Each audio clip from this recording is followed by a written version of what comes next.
Every basic ability, skill, and talent can be developed through hard work, good strategies, persistence, dedication, and input from others. Where focus goes, energy flows. So focus your energy on continuous learning and stop wasting time thinking about looking smart. Build resistance, build vulnerability, build courageousness, and face adversity with a smile. Become comfortable with uncomfortable. You know, the only person that you need to prove anything to is you. Imperfect action trumps perfect inaction. Stop wasting time and get on with it. Failure is part of learning, so start learning by taking action.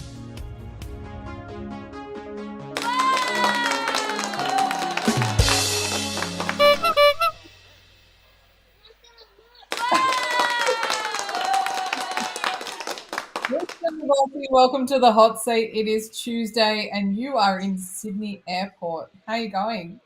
Well, right now I'm doing pretty good. Chilling with a glass of champagne. I have the children in front of me. I have Missy here to the right of me, trying to record or do something. But yes, hopefully the technology will hold for us to do it. We are on Qantas Wi-Fi and we are in the lounge, so yes, hopefully it will work. Well, I love your dedication to me and our audience. So thank you for being here on this hot seat. This is well and truly as good as live gets, right? We have no idea what's going to happen in the next couple of minutes, but we're going to stay on topic today and we're going to fly through this so then you can fly on your next leg of your holiday. You know what I was realizing? I was watching you and I hadn't realized that I hadn't put myself on camera. So cheers to all of our listeners. There you go, live and exclusive from the First Lounge in Sydney. 100% getting ready for your first leg, for your first flight over to Europe. Well, not really, because you've already gone from Adelaide to Sydney. So you're one flight in. How many more to go? Technically, there are three. So, Yeah. and we had an incident on the first flight where Little Noodle Lavender, her right ear started blowing up. So we had to manage that. So we're just going to go and hunt around for some Panadol, which is the only thing we didn't pack. We packed adult Panadol, but we just didn't pack children Panadol. And I just realised now I didn't even pack any sedatives. Should have packed those too. That would have helped me for the trip. Okay, well, let's get into this hot seat so you can get off and do what you need to do as well. I wanted to talk today about understanding your MVP or your minimum viable product. I know this is something that you talk about often in COD and what we talk about with our clients, but I really wanted to share this with our audience and see if they really understood what that was. So my first question for you today, Christian, is what is a minimum viable product? What does that mean to a business owner? Look, a minimum viable product, or as we call it, an MVP, is actually the simplest version of any new product that allows a team to collect the maximum amount of validated learning about customers with the least amount of effort. That's probably the simplest way of putting it. It's not necessarily the smallest product imaginable, but instead, it's actually a product that's being distilled down to its essential features. Okay, let's just keep it simple. Now, this approach actually helps entrepreneurs or budding business people to start the process of learning as quickly as possible. And it's really about, Simone, putting something into the hands of customers. So in order for you to be able to gather feedback and then being able to do the iterations based on that feedback. Now, you know, SaaS companies do this exceptionally well. And the lean startup by Eric Muir is really a good example of that. So the goal is to find out what users truly want and need without spending unnecessary time, as well as the resources, right? On features that people may not actually want, right? Like, you know, we as experts go out and build shit that no one wants. What you got to do is build something that people want. So what I want you to do is think of it as the most basic prototype that can still solve the greatest problem in the world, or actually fulfill the need that you're targeting. So allowing you to test your business hypotheses, adopt as well as evolve with real user data that's guiding you. And that's where the magic is. Yeah. I think that was such an important lesson for me to learn when I first met you and I was your client. And I still recall that you told me that I built the Taj Mahal when no one was knocking at the door. So that's a statement that fondly sticks with me about really understanding what it is your that was in terms of my fitness business and my online program that I'd created and all these things. So that was really important for me to understand. I'd never even heard that term before of a minimum viable product. I was designing something I thought everyone needed, and Mhm. apparently they didn't. So very steep learning curve for me on that. Look, the big thing there is that people you need to, if you're going to launch a product, you need to know what people actually truly want. You know, as Mm, experts, we think that we know what people need, but the reality is what they want is completely different. And in essence, you're right as a specialist. You know what they need. But first, you've got to yeah, actually hit the desire point. You've got to actually truly understand what it is they want. Otherwise, they're not going to even talk to you. Right? And it doesn't matter how good your product is, no matter how many words problems you solve. If people don't connect with you, if they're not authentic with you, if you're not authentic with them, you're not going to succeed. Have you yeah. still got me there? Got you Yeah? back, I think. Okay, Yeah, cool. yeah, got you. Yeah. All right. Well, I'm going to move into the second question. And I think this is probably not a very good question now that I've heard the first question. But does every business have an MVP? Is this something we all have? Look, I think absolutely. You know, every business should actually start with an MVP. And actually, here's why. It's all about smart resource management and market validation. Okay, now launching a business involves risk, but an MVP mitigates this process. Yeah, that's me. That can just sit there. Sorry, my poached beef brisket just arrived. Would anyone like to see it live? There we go. Right. Thanks to Timing. Neil Perry. Um, but look, it's launching a business involves risk. Any business, it doesn't matter how good you think it is, it involves risk. But the Mm, MVP actually mitigates that risk because what it does, it allows you to focus on the core functionality that meets a very specific need. It also solves a particular problem, right? So it allows you to validate as well as invalidate, which is really important, your business assumptions with a minimal investment, right? And this is what we mm, try and do in customers in demand. You know, people that are trying to get to $10,000 a month, most of them come to us and they're at not even $500 or $1,000 a month. And that's why we've made the yeah. investment so little, like $110 a week. Because what we end up finding is that a lot of these people have been down this path for 6, 7 months. They've been working with other coaches, and these coaches do not understand the concept of MVPs, right? And they don't Mm, care, right? You know, like you've been in coaching programs and $60,000 before you came along to me, and they never even taught you once what an MVP was because that's yeah. not their objective, right? So if you're in any kind of product development, then an MVP is actually a standard form of practice because every time Mhm, you want to launch a new product, you create a minimum viable product. That's why SaaS yeah. companies are so damn good at it. Now, by introducing that MVP to the market, you're not just guessing what your customer actually wants. You're actively learning from their feedback. Now, this is what we've done in our business. I started with one-on-one. I started writing strategies for people. I was never a coach. You know, I mean, hell, it's taken 6 years for me to actually start using the word coach, right? Um, you know, because I was always an MVP. I was always the most valuable player when I played in the sporting teams. Like I was there. Yeah. It was in the top 2, 3 in the leadership team. So you know, to be a coach, like, are you kidding me? It's the least paid person on the field, right? Now Mm, you turn around, it's like, well, actually, now it makes perfect sense. So what you're doing is that the interactive process, Simone, actually ensures that you're building a product that people actually need and also are willing to pay for, rather than spending unnecessary time and money, and also the people resources, right? On mm, features and shit that doesn't actually hit the mark. So additionally, what it actually does, it speeds up the learning curve about the customer preferences, which is actually invaluable for any business looking to scale. So in essence, that MVP is not just a product development strategy, it's a market entry strategy that helps ensure that you're effectively meeting your target market needs with precision and agility. mm. Right? And that's what we love. I mean, we all know that. That's what I love. I love getting really dirty, really in there and making that connection. Yeah. I really think we should do the hot seat more often with me drinking champagne. I mean, it's just unbelievable. Only if I have a glass on the other end, because I am having a little bit of FOMO here about that beautiful beef brisket that just got delivered to your table and that Actually, it champagne. looks really good. I'm not eating it. Lucy's having a club sandwich. Lavender had this Wagyu cheeseburger, and Leo ate spaghetti. But I, just before we got online, actually had the signature salt and pepper squid as well as the Korean fried chicken. So I'm going to be a ginormous chicken by the time I get on this plane.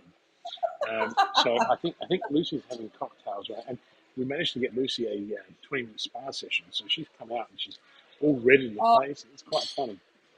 Oh, look, amazing. the privileges of ridiculous travel, right? There's not many of them. Oh, you might learn to know. I survived my first flight, albeit Mhm. my leg room was very squished in economy. I haven't done that in a while, but I'll keep the progress going on Instagram later for anyone that wants to follow. But yeah, Yes. awesome. Well, I think it's a tribute to you for holding to your word on the promise that you made many, many months ago about the upcoming flight. So, yeah, I'm excited to hear about the journey over. Okay, one more question, and then you can get back to your champagne and your delicious Isn't it, lunch. isn't, it, isn't, it, isn't it all about accountability, right? Like, for those who are listening for the very first time, I made a bet that if I didn't lose 30 kilos, I had to fly in economy class. Yeah, And I'm now doing that. I did 16 and a half kilos, and that was yeah. 13.5 kilos short. So accountability. If I'm not going to lead by example, then it's never going to happen for any of our clients, and that's what we do. And Lucy's now eating my 100%. brisket. So let's hurry up. Third question. Let's go. One more question is, how long should it take you to launch an MVP? Is this something that you just need to get out really quick and then get that focus group through? Or is this something that you really sit back and, you nut it out? I guess it's maybe different for people in different industries, but is there an expectation of how long it should be for a launch process? Look, I'm getting really angry because she's eating the entire brisket. You just order your own, okay? Um, no, look, I'm just joking. Here, you can have a look at it. She's stuffing her face. Just everyone watch. There's only thousands of people. Um, Don't turn. got, She can't got, hear got, me. got to love a live interview. Okay, look, Simone, the time that it takes to launch an MVP actually varies greatly. Okay, it really Mm, depends on the nature of the business as well as the complexity of the product, but also the resources that you have at your disposal. Like if you're a coach and you're launching a hero program, then you might be able to launch that pretty quickly. Right? But if you're a SaaS company and let's call it Salesforce and you want to launch another product, well, you're a bit more heavy and less agile. So there's going to be some complexities, but you're also going to have a shitload of resources that someone else that's starting a business doesn't have. Okay, and this is yeah. the beauty of it. So the guiding principle behind an MVP is speed to market. That's it. So you want to Mm, develop and launch as quickly, and also what you want to do is you want to start learning from the real customer feedback as soon as possible. So it's all about that imperfect action, right? Because imperfect action trumps perfect inaction every single time. So a good rule of mm, thumb is that anywhere from a few weeks to a few months. Right now, if it's a digital product such as a software application, you might be looking at 1 to 3 months. Now, for more complex physical products or services, it might take a little bit longer. But what you should do is aim for no more than 3 to 6 months. Anything more than that, and you're stumped. So Susan Braun, if you're out there listening, one of my favourite COD customers, she's been in COD now for I think it is 14 months. Too long, yeah. Susan. Okay. Now remember, the goal of an MVP is not perfection. Okay, it's actually to validate your business hypothesis with the least amount of effort and expenses. I've just seen Lavender in front of me doing away. Over engineering or waiting for any feature to be complete misses the point of the MVP approach. Okay, so if you're looking to identify the core features that actually address your customers' main problems or the needs, in order to get the solution, you've got to get the solution in front of them and then test the assumptions, right? And gather that feedback. You hear me in our company talk about feedback loops all the time. I mean, anyone who's been listening to the hot seat for a year and a half should know that it's all about feedback loops. So, look, some of the key activities, pen and paper for those that are listening, identify your core value proposition, absolutely. Right, start there. Then develop your core features. Then build and launch. And then learn and iterate. Keep it really simple. Now, so by keeping your MVP lean and focusing on these steps, you can actually launch efficiently as well as start the crucial learning process that will actually guide your product into the future and into the future development, which should, in principle, allow you to minimize the risk, to mitigate as much risk, and maximize as much profit as possible. Mm, yeah, such important lessons You for can't tell people that I to did know. this. And You can't tell that I did this as an entrepreneur in resident university for years. So this is what we used to teach these guys. They used to come to me with these amazing ideas and these expensive products, and it would take them 7 or 8 months to get a product to market. I'm like, you've already got the mainframe built. You've already got a white label. Launch it. yeah, And that's why working with mum and dad businesses is so much easier, so much faster, and so much more fun. Right? Than yeah, people trying to solve global complex problems. I get a lot of people that come to me for really big project work, and you know what? I really love mum and dad businesses. I really love the stay-home mum who's trying to create her side hustle because she wants to create freedom for her finance for her company while she's got a shift working husband at home, and her avatar name is Simone. Just on that, I must say I have gotten so much great feedback on our Hey Christian content that we dropped last Friday about me and my FaceTime calls to you. So for all the people Yeah, that they're have loved fun. it, that was my brainchild of an idea that I brought to you, and you were It's very hesitant to cool. let me run with it, but I've had so many people already say, "Oh my gosh, that was me with 1,000 ideas that I wanted to bring into a business and spent way too much money trying to develop something and realized I didn't even solve a problem." So I'm And so you know, glad people yeah, love no, that. I really like it. And I think we should do it every day. I haven't seen it because obviously, you know me, I'm rarely on social media. I know people think that I'm there responding to them, but unfortunately, I've got to tell you, it's my EA, Christine, or Geraldine, or Jessica. Or, there's 3 of them. We've got a pretty big team behind us. I'm not there. And anyone who thinks I'm responding to them while I'm on international flights. There's a few benefits flying Qantas Metal. One of them is no international Wi-Fi. So it means that for 20 odd hours, I'm left alone. Mm, So, but I think ultimately what's really important is that we are there to help people. And that's what our primary motivation is to help them. And I think, anyone who's got a business that's doing more than 30 or 50,000 a month, they're $500,000 and they're stuck, probably should get in contact with you. In fact, not probably, should get in contact with you because we are going to open up some places to our Brisbane Momentum Weekend where yeah. all of our involved members are at. And that's changing people's lives. I mean, it's the most powerful thing I've ever seen in my life. Going from consulting, you know, large companies to now consulting, entry level companies. It is just mind blowing at how much of a difference it makes to people's lives. There's one thing taking people from $1,000 a month to 10,000. It's transformative. It changes their lives. And it changes their lives of them and their family and everybody else. It can allow people to go from a side hustle to a full time hustle, and it's in control of their life. Like you don't need fucking flexible working hours that the government wants to initiate for everybody, which is just a dumb thing. Let's legislate working from home. Like, come on, seriously, people. Right? Business is already hard enough, but you get to have that control when you go from a side hustle to your own full time gig. Mm, And all those mums that are sitting at home that might not be listening to this, then you need to listen to this because you have all the opportunity in the world and all the gifts that you need in order to succeed, right? You just got to take that leap of faith, just like you did. yeah, absolutely. Well, Christian Lavolsi, thank you so much for your insights. We are going to go and let you have your lunch now before your family eat it all on you. Looks I thought I'd fantastic. just share. Have a safe flight and enjoy the trip. We will see you next Tuesday. We're coming to you with a hot seat wherever you are at that time, whatever time zone you're in. We're going to be here live. So don't miss us next Tuesday here Awesome. on the hot. Thanks, Simone. See you guys. Thanks, Chris. Thanks so much. Bye. Ciao. Bye. And I've got to make sure I put the right button. Working with Christian is a game changer. Hi, I'm Adrian Lee from GrowthLink Coaching and Consulting. I started working with Christian in August 2020 as his LinkedIn growth consultant. We worked together on his LinkedIn brand for about 12 months before becoming business partners in Growth Outsourced late 2021. Christian is a hidden genius. He helped me break through a significant financial target by restructuring my growth consulting online business offer. I don't know of any one person who can give you so much focus, clarity, and structure to live your purpose and get shit done.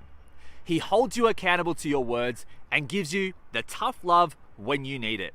I love his no BS approach to business and life. Everyone needs a Christian Lavolsi in their life.